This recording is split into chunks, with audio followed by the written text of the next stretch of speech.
Ahamba joins us this morning, Senior Advocate of Nigeria. Continuing our focus on this UK £3,000 visa bond that those who are seeking for this 6-month visa, first-timers, may have to pay this bond. But there are reports now that that policy may just have been halted by the UK's Prime Minister. But thank you for joining us today. But when you heard this policy, what came to your mind? Because there are those who think, look, this didn't just happen. Who knows? They might be reacting to some things. One action might have informed this decision. What do you think of this policy? Well, I guess that the British government is doing what they think they should do, and we are reacting the way we think we should react. I do not think that it is proper for such discriminatory instructions to be given against Nigeria and some other nations, particularly Nigeria. I do not think it was proper. It was most unfair. And Nigerians, I think, are reacting properly to it. I do not see how, because you want to visit another country, you have to deposit that sum of money that can be forfeited at the discretion of the other side. It's most unfair. If they don't want Nigerians in Britain, they should say so openly and clearly. But they haven't said so. I'm happy that the British government is reacting positively to our reaction to that negative action of theirs. But all the same, we just have to think about why we're exposed to this type of thing by countries. Because we don't believe in ourselves. We don't believe in what we have. We don't want to improve on ourselves. I know that in the 70s and the 80s, they were begging us to come there, but we messed up our own country, and we want to go to other people's country. That's why they're treating us like rags. It's very unfortunate.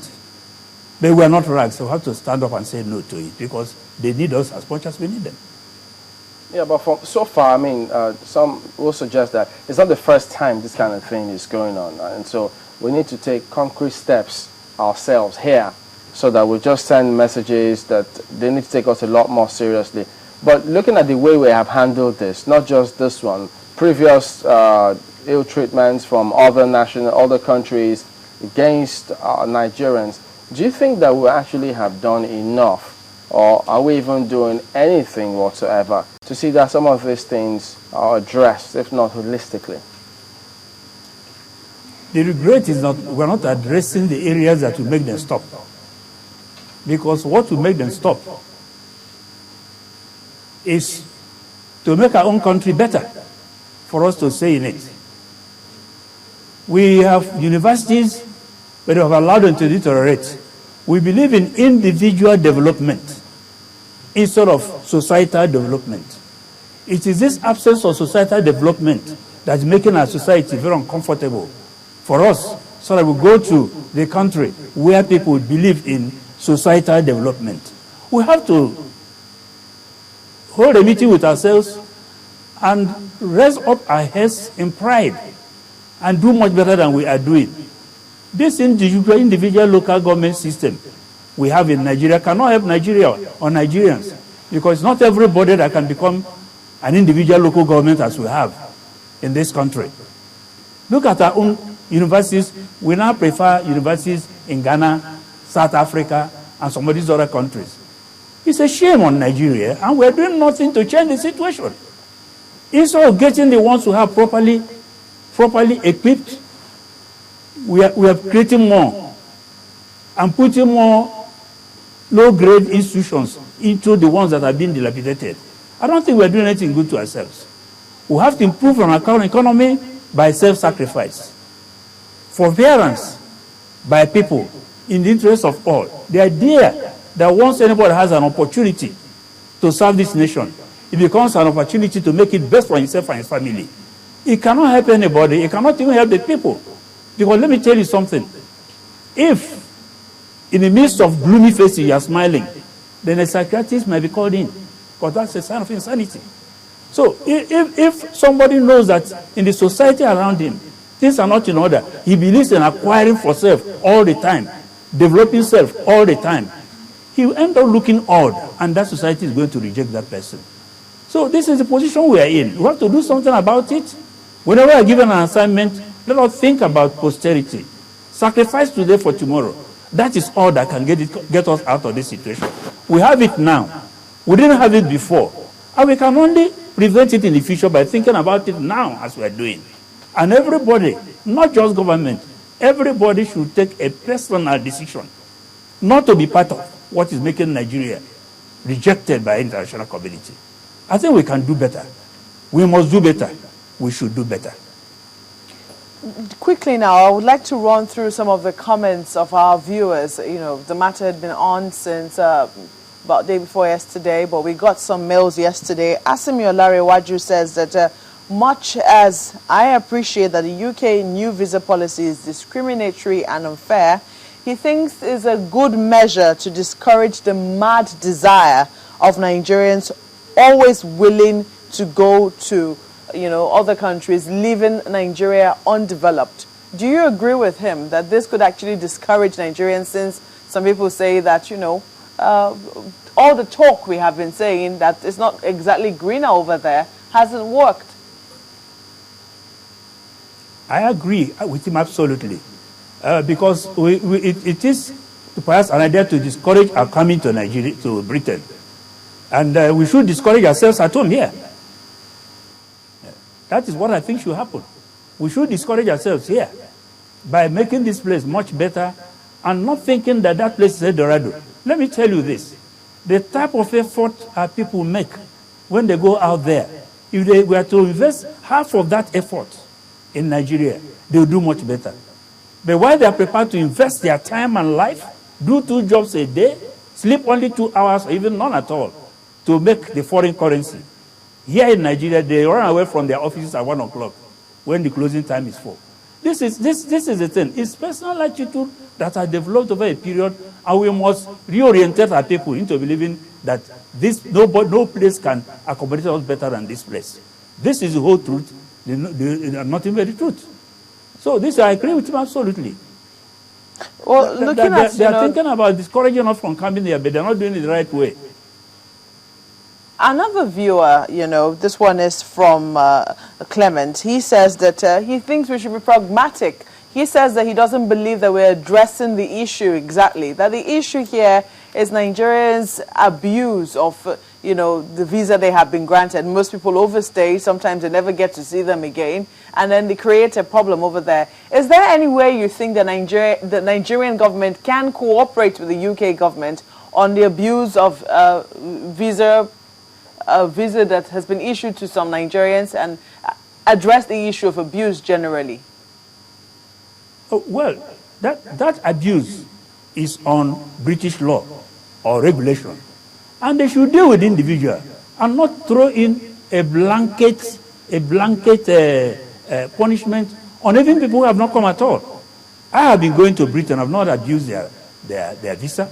I know many people have been going to Britain, they have not abused their visa. Why should they, because of those people who have done so, now punish those who do not even intend to do so and who will never do so? Let them deal with those who have broken their laws. The Nigerians will intervene the way they can intervene to help them ameliorate their punishment. But to now impose a punishment on Nigeria because of what an individual did, which they have not been able to address in their country, is unacceptable to me. But have you also heard, because some suggest that if you look at the countries that were chosen for this, some of them actually opposed certain policies from the UK when they had told these countries to legislate upon certain things, and they blatantly refused it. Would you, in any way, does that conspiracy theory make any sense, or should it just be disregarded? I believe that this is an extension of the warning we received from them a few weeks ago, a few days ago, on some legislations passed by the National Assembly. And I want to say that we have no apologies to anybody for any law we make in Nigeria. We don't ask them what law they make in their own country. They cannot ask us what law we make in our own country. We have made our laws consistent with our cultural attitude, our cultural disposition, and what is current religiously and ethnically in this country, what is unacceptable to the peoples of Nigeria. If we legislate in accordance with that, let them go and legislate on what is consistent with their own country. They should not use it to disturb innocent people who are moving around. I don't think it's right. It's not proper. You know, this also... They need us and we need them. No country can be an island, no matter how successful you think you are. You know, some also suggest that we should take it one step further, come up with policies, deliberate policies to protect our economy, because countries all over the world are doing it. And when those policies are there, we should also implement strictly some of these policies, because they suggest that we mouth some of these policies, because look at the expatriate quota, job protection, growth and opportunities. We don't seem to pay attention to all of these. Do you think that we should have a second look at some of these policies, such that it will first and foremost favor local content development? That's exactly what I was saying earlier, that we have to come home and make our home better. It is absence of job in this place that makes people go to look for job. There's also the element of greed. They don't want the jobs in Nigeria, they want the jobs in London. You see, this is the problem. But we know we have absence of jobs here.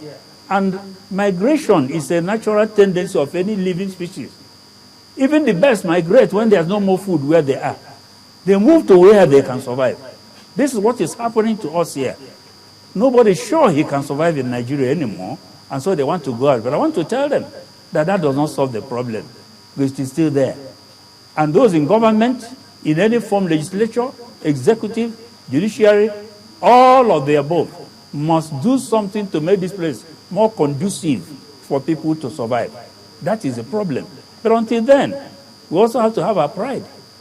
Yes, we have to have our pride. Since they come here for investment and we go there for employment, they need investment and we need employment. So there should be reciprocity. And if they stop our coming there and we stop their going there, well, it becomes what the Molo man says, do me or do you, God no go vex. That is international diplomacy for you. The word man in the boss makes it that easy. So, but I don't want us to go to that. There should be no quarrel between Britain and Nigeria over this. I think good sense should prevail. Did we put ourselves in this position? Maybe by certain actions we did and all of that. What actions we can take? Yes, creation of jobs. And the first is to solve this power problem. Solving this power problem will make the society move itself towards job creation. That's one thing. Secondly,